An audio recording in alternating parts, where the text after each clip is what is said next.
ഈദൽ കിച്ചണിലേക്ക് എല്ലാവർക്കും സ്വാഗതം. ഇന്ന് നമ്മൾ തയ്യാറാക്കാൻ പോകുന്നത് നല്ലൊരു പടവലങ്ങ റോസ്റ്റാണ്. അതിനായി അല്പം വണ്ണത്തിൽ നീളത്തിലരിഞ്ഞ പടവലങ്ങ, സബോള നീളത്തിലരിഞ്ഞത്. ഇനി ഇതെങ്ങനെ തയ്യാറാക്കാമെന്ന് കൂടി നോക്കാം. ഒരു ചട്ടി അടുപ്പത്ത് വെച്ചതിന് ശേഷം പടവലങ്ങ ഇട്ട് കൊടുക്കാം. ഇതിലേക്ക് അല്പം വെള്ളം ഒഴിച്ചു കൊടുക്കാം. അല്പം മതി. വെള്ളം ഒഴിച്ചതിന് ശേഷം അല്പം ഉപ്പിട്ട് കൊടുക്കാം.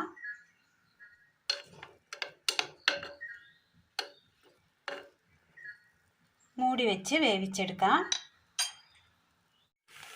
പടവലങ്ങയുടെ വെള്ളം അങ്ങനെ വറ്റി കിട്ടിയിട്ടുണ്ട്, വെന്ത് വന്നിട്ടുണ്ട്. ഇത് വാങ്ങി വെക്കാം. ഒരു പാൻ വെച്ച് കൊടുത്ത് അല്പം എണ്ണ ഒഴിച്ച് കൊടുക്കാം.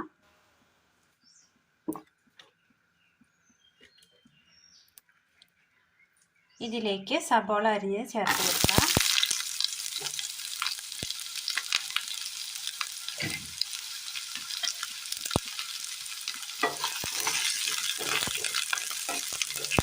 നല്ലതുപോലെ ഒന്ന് വാട്ടിയെടുക്കാം. ഉള്ളി അങ്ങനെ നല്ലതുപോലെ ഫ്രൈ ആയി വന്നിട്ടുണ്ട്. അതിനകത്തേക്ക് നമുക്ക് വേവിച്ച് വെച്ചിരിക്കുന്ന പടവലങ്ങ ചേർത്ത് കൊടുക്കാം.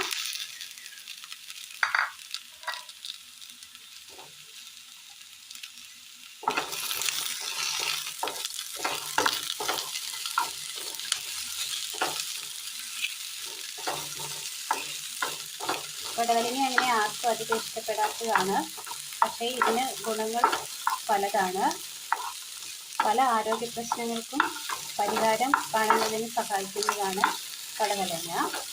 ഇതിലേക്ക് കാശ്മീരി ചില്ലി പൗഡർ, മുളക് പൊടി, മീറ്റ് മസാല, മഞ്ഞൾപ്പൊടി,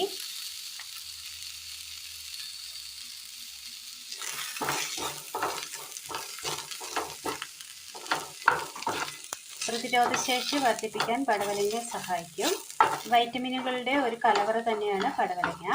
vitamin A, B, C, magnesium, potassium, calcium, ഇരുമ്പ്, അയഡിൻ എന്നിവ കൂടുതലായി ഇതിനകത്ത് അടങ്ങിയിട്ടുണ്ട്.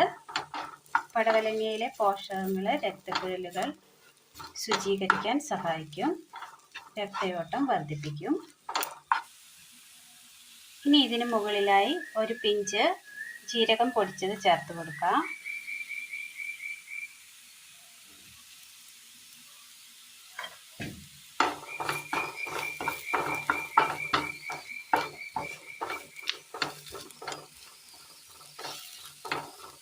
വാങ്ങി മാറ്റി വെക്കാം. അടുപ്പത്തൊരു പാൻ വെച്ച് കൊടുത്ത് അല്പം എണ്ണ ഒഴിച്ചു കൊടുക്കാം. എണ്ണയിലേക്ക് കറിവേപ്പില,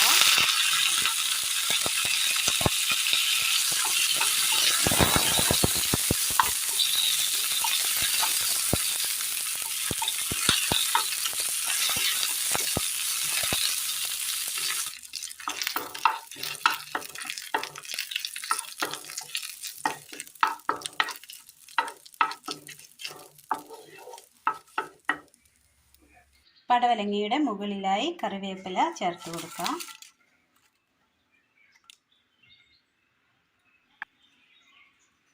വളരെ ടേസ്റ്റിൽ പെട്ടെന്ന് തയ്യാറാക്കി എടുക്കാൻ പറ്റിയ പടവലങ്ങ റോസ്റ്റാണ് ഇന്ന് നമ്മൾ തയ്യാറാക്കിയത്. അപ്പോൾ ഇന്നത്തെ വീഡിയോ എല്ലാവർക്കും ഇഷ്ടപ്പെട്ടു എന്ന് വിചാരിക്കുന്നു. ഇഷ്ടപ്പെട്ടാൽ ലൈക്ക് ചെയ്യാനും ഷെയർ ചെയ്യാനും സബ്സ്ക്രൈബ് ചെയ്യാനും കമൻറ്റ് അയക്കുവാനും മറക്കരുതേ. താങ്ക്